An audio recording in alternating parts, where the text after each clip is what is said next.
শীতের মরশুমে চায়ের সাথে কিংবা বিকেলে জলখাবারের টিফিনে মুড়ির সঙ্গে চপ পকোড়া খেতে একটু মনটা চায়।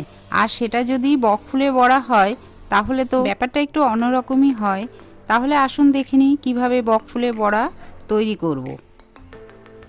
এখানে আমি কিছুটা পরিমাণ বকফুল নিয়ে ভালো করে ধুয়ে পরিষ্কার করে ভেতরে একটা ডাঁটি মতো থাকে সেটাকে বেছে ফেলে দেব। আর বড়া তৈরির মেন ইনগ্রিডিয়েন্টস যেটা ব্যবহার করেছি চাল আর ডাল। এখানে হাফ কাপ পরিমাণে চাল আর তার হাফ মসুর ডাল নিয়ে ভালো করে ধুয়ে পরিষ্কার করে কয়েক ঘন্টা ভিজিয়ে মিক্সিতে বেটে নিয়েছি, যার ফলে বড়ার টেস্টটা কিন্তু অন্যরকম হবে।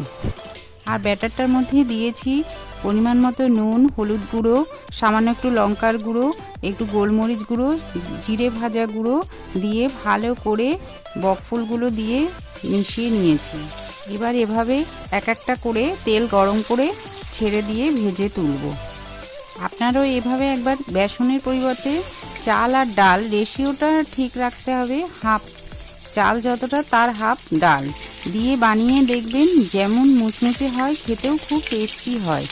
আশা করব এভাবে একবার বানিয়ে খাবেন। আর অবশ্যই কিন্তু কমেন্ট করে জানাতে ভুলবেন না কেমন লাগলো। আর একটা লাইক কিন্তু চাই, আর প্রচুর প্রচুর শেয়ার করবেন। আর অতি অবশ্যই কিন্তু সাবস্ক্রাইব করে আমার চ্যানেলের সঙ্গে জুড়ে থাকবেন এরকম সব নতুন পুরানো রান্না দেখার জন্য। সবাই ভালো থাকবেন, সুস্থ থাকবেন। সম্পূর্ণ ভিডিওটি দেখার জন্য অনেক অনেক ধন্যবাদ।